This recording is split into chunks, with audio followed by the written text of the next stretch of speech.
Como decía Nare, el pueblo de Israel, perdón, empezó a adorar, como siempre, ¿no? Otros dioses, todo. Y Samuel, ¿qué hizo? Les dijo a ellos que si querían obedecer nuevamente al Señor, que dejaran y buscaran a Dios solamente. O sea, que sacaran a todos los dioses que tenían, porque empezaron a levantar altares también. Durante esos 20 años que estuvo el arca con Eleazar, como que también ellos fueron a buscar a Dios, pero también querían seguir adorando a esas estatuas, ¿no? Y Samuel le dice, bueno, pero si quieren obedecer y ya no quieren pasar por esto, vuelvan al Señor y adoren solamente al Señor. O sea, derriben todo lo que tienen. Y ellos como que le dijeron que sí. Y le dijeron como que en su arrepentimiento, como que dijeron, bueno, vamos a hacer esto. Y más, Samuel le dice, y él lo va a librar de los filisteos. Porque los filisteos cuando estaban... se enteraron que Samuel iba a ser juez de ahí de la tierra de Mizpa, ¿sí? Que es donde Samuel, reúne a todos los israelitas y le dice que le pidan perdón a Dios por el pecado que estaban haciendo, por la idolatría que estaban obteniendo ellos, ¿no? Y entonces ahí empieza a llegar esta noticia a los filisteos, y cuando los filisteos se enteran de esto, quieren atacar a los israelitas. Y los israelitas como que le entró un temor, como diciendo, nos van a ganar. Pero también le piden a Samuel que por favor ore por ellos cuando vayan a pelear contra los filisteos para que ganaran. Y Samuel le dice que sí, que iba a orar.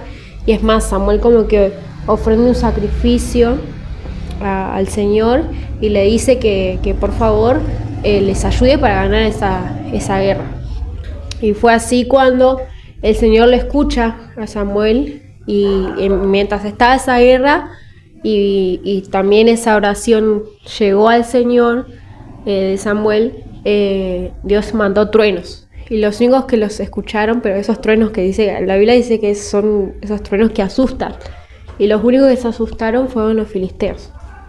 Los israelitas no. Entonces ahí como que los mismos filisteos empezaron a huir y los mismos israelitas le empezaron a echar de esa ciudad hasta que se fuera, ¿no?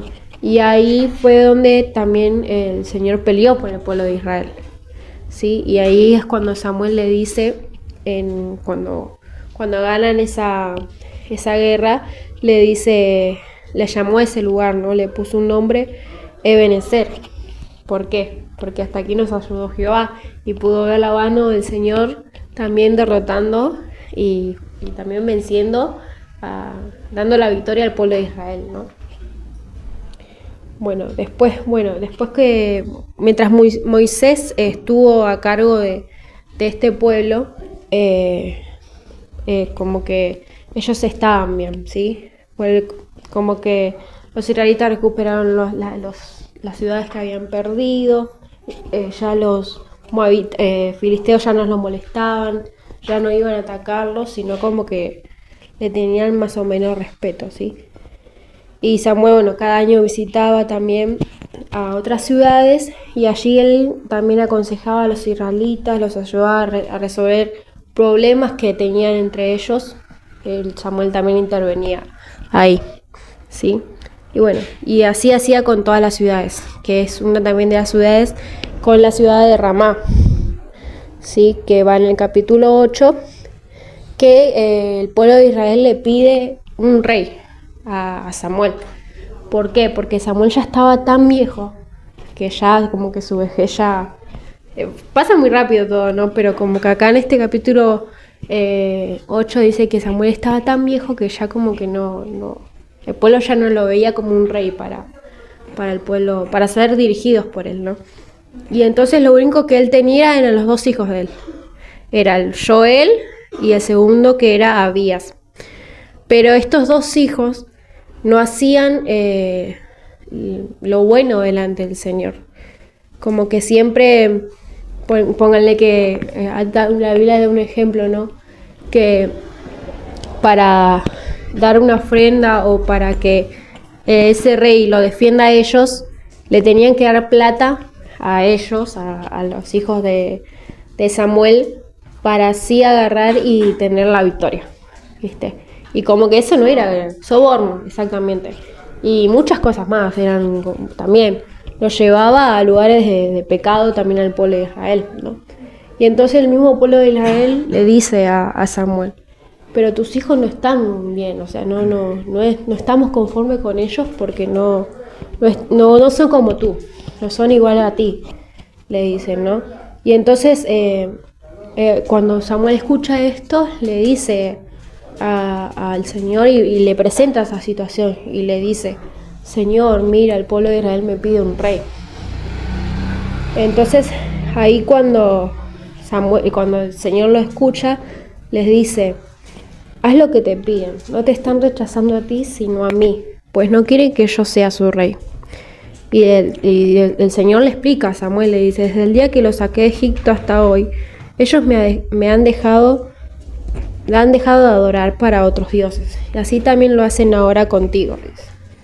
Dale ese rey que piden para ver, pero también adviérteles todo lo que el rey les iba a dar. O sea, todo lo que el rey, ese supuesto rey que ellos querían, como las otras ciudades tenían rey, ellos también querían un rey, pero no se conformaban con el rey que tenían en este momento, ¿no? Entonces Samuel, dicho y hecho, hizo eso, le dijo lo mismo que le dijo el Señor al pueblo de Israel, ¿no? Y entonces él empieza a decir lo que, ustedes quieren rey, pero este rey les va a hacer esto, dice. Pondrán a los hijos de ustedes a trabajar, los harán oficiales de sus ejércitos, pondrán cultivar sus tierras y otros los podrán recoger cosechas. Ese hará que las hijas de ustedes le preparen perfumes, comidas, postres, y como que le iban a tener como esclavos a ellos, al pueblo de Israel, ¿no? Y entonces Samuel le dio esa advertencia, ¿no? Y ellos le dijeron, no importa, nosotros queremos rey y queremos rey. No nos importa lo que nos pase o las consecuencias que tengamos. Queremos rey que nos gobierne y que salga con nosotros a pelear, a las guerras, le dice. Entonces Samuel como que escuchó esto y se fue. Dijeron, bueno, eso mismo repitió como esa advertencia, el pueblo la escuchó, pero también Samuel fue y le dijo al Señor, Señor, ya les dije al pueblo qué pasará si ellos siguen insistiendo. Y entonces el Señor le dijo, está bien, como que ya les advertiste, ya no es parte tuya lo que pasará, ¿viste? Entonces ahí el Señor también le dijo a Samuel, ya está, descansado porque ya no puedes hacer nada.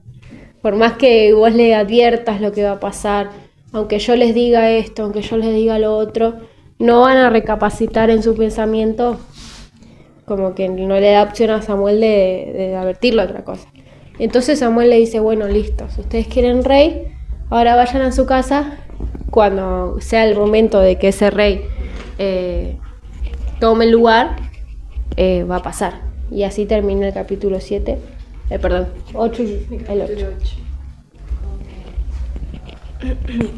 Bueno, ahora en el capítulo 9 nos habla de cuando Saúl es elegido como rey, que dice que un hombre de la familia de Benjamín, que se llamaba Cis, tenía un hijo llamado Saúl, que era muy hermoso, que era muy alto y que era el más alto de todos. Era de hombros arriba, decía. Y dice que un día el padre de Saúl perdió sus burras y que su padre lo mandó junto con un criado a buscar las burras. Ellos recorrieron un montón de lugares, buscaron por muchas partes, pero no encontraron a las burras. Entonces Saúl le dijo a su criado, volvamos a casa, que mi padre se va a asustar, preocupar por lo que me puede pasar. Entonces el criado le dijo a Saúl que en ese lugar donde ellos estaban vivía un profeta respetado y le dijo que vayan con él para que él les diga qué tenían que hacer. Entonces Saúl le dijo, pero si vamos con él tenemos que llevarle algo. No tenemos nada, la comida que traíamos ya la comimos todo. ¿Qué podemos llevarle? Y el criado le dijo que yo tengo 3 gramos de plata. Esto podemos llevarle al hombre de Dios. Dice que antiguamente cuando alguien en Israel iba a consultar a Dios solían decir vamos a ver al vidente, porque así se llamaban entonces los que son ahora profetas. Entonces Saúl estuvo de acuerdo con su criado y se dirigieron a la ciudad donde estaba Samuel. Y le preguntaron a unas jóvenes que justo estaban ahí si conocían a este profeta, si sabían dónde estaba, y ellas le dijeron que sí, que estaba en ese lugar. Pero le dijeron que se apresurara porque Samuel estaba en la ciudad solo para ofrecer un sacrificio del pueblo y que después se iba a ir. Y que el pueblo estaba esperando a que él llegue y cuando él llegara con el pueblo ya no iban a poder hablar con él. Entonces se dirigieron a la ciudad y se encontraron con Samuel. Perdón. Y dice que un día antes de que pasara esto, el Señor le había hecho una revelación a Samuel. Le dijo, mañana a esta hora te voy a enviar un hombre de la tierra de Benjamín. Lo ungirás como gobernante de mi pueblo para que los libre del poder de los filisteos. Me he compadecido de mi pueblo por sus gritos de angustia y han llegado hasta mí. Y cuando Samuel vio a Saúl, Dios le habló y le dijo, este es el hombre que te dije que iba a gobernar mi pueblo. Y Saúl le preguntó, ¿conoces al vidente? ¿Sabes dónde está? Y Samuel le dijo, yo soy el vidente. Y Samuel le dijo, acompáñame que hoy vas a comer conmigo y mañana responderé tus inquietudes. Y no te preocupes por las burras que tu padre ya las ha encontrado, le dijo. Entonces Samuel le hizo una pregunta y le dijo, ¿para quién es todo lo codiciable de Israel sino para ti y para tu casa? Entonces Saúl quedó como, ¿qué? ¿Qué? ¿Por qué me dices esto? ¿No soy yo de la tribu de Benjamín, que es el más pequeño de Israel? ¿Y no es mi familia la más insignificante de la tribu de Benjamín? Entonces Samuel llevó a Saúl y a su criado al lugar donde iban a comer con todo el pueblo y los puso en un lugar especial. Entonces Saúl comió con Samuel y después Samuel lo llevó a su casa. Y dice que lo subió a la azotea de su casa y charló con él. No dice lo que charlaron, pero charló con él. Y Saúl se quedó a dormir allí. Y cuando amaneció, Samuel le dijo a Saúl, vuélvete a tu casa porque tu padre está preocupado. Y Samuel salió con ellos y cuando estaban caminando, Samuel le dice, dile a tu criado que se aparte, que se adelante porque tengo algo de parte de Dios para decirte. Entonces el criado se apartó. Y cuando el criado se apartó, Samuel sacó un frasco de aceite que tenía y lo derramó sobre la cabeza de Saúl, lo ungió. Y lo besó y le dijo, Dios hoy te ha ungido como rey de su pueblo. Y le dijo, cuando sigas tu camino te vas a encontrar con 2 hombres que te van a decir que las burras de tu padre aparecieron y que está muy preocupado por ti. Te vas a encontrar con ellos en la frontera de la región de Benjamín, junto a las tumbas de Raquel. En Tabor hay un árbol muy grande. Cuando llegues allí encontrarás a 3 hombres que van a Betel para adorar a Dios. Uno de ellos irá con 3 cabritos, otro con 3 panes y el tercero irá con un recipiente lleno de vino. Te saludarán y te darán 2 panes. Tú tienes que aceptarlos, le dijo. Y después vas a ir... ¡Fuera! Vení para acá. Bueno, y después le dijo que tenía que ir a un lugar que se llamaba Colina de Dios. Y que allí iba a ver bajar del santuario a unos profetas con muchos instrumentos y que estaban profetizando. Y que en ese momento, cuando él los vea, él también iba a empezar a profetizar. Y que cuando él empieza a profetizar, cuando el Espíritu de Dios caiga sobre él, él tenía que saber que a partir de ahí podía hacer lo que quería porque Dios estaba con él. Después... Bueno, entonces ese mismo día se cumplió todo lo que Samuel le había dicho, que mientras volvía a su casa, dice que cuando Saúl caminaba hacia su casa, Dios cambió su corazón, que lo mudó a otro hombre, dice. Y que mientras iba se encontró con el grupo de profetas y sucedió que lo que Samuel le había dicho, que empezó a profetizar. Y Saúl terminó de profetizar y se encontró con su tío. Y el tío le preguntó, ¿dónde estabas? Tu padre estaba preocupado y Saúl le dice, yo estaba buscando las burras de mi padre pero no le contó lo demás, sino que solamente eso. Como que era humilde ahí, hasta ahora. Bueno, y después de unos días, Samuel reunió a todo el pueblo y les dijo: Así dice el Dios de Israel: Yo los saqué a ustedes de Egipto, yo los libré del poder del pueblo y de las naciones que los tenían dominados. A pesar de eso, ustedes me han rechazado y ahora quieren tener un rey. Parece que se han olvidado de que yo soy quien siempre los ayuda en todos sus problemas. Pero no importa, ahora preséntense ante mí por tribus y familias. Entonces Samuel hizo como una especie de sorteo. Dice que echó suerte entre todas las familias, entre todas las tribus, echó suerte, no sé de qué manera, y dice que la suerte cayó sobre la familia de Benjamín, y que después echó suerte sobre las familias que estaban dentro de la tribu de Benjamín, y que la suerte cayó sobre Saúl. Y ahí Samuel les dijo al pueblo: He aquí tienen al rey que Dios eligió para ustedes, es Saúl. Y les explicó los derechos que tenía que tener este rey, que creo que está en los 10 mandamientos, creo que están. Que Moisés dice que el rey tenía que tener una tabla con todas las leyes y la tenía que leer todos los días de su vida.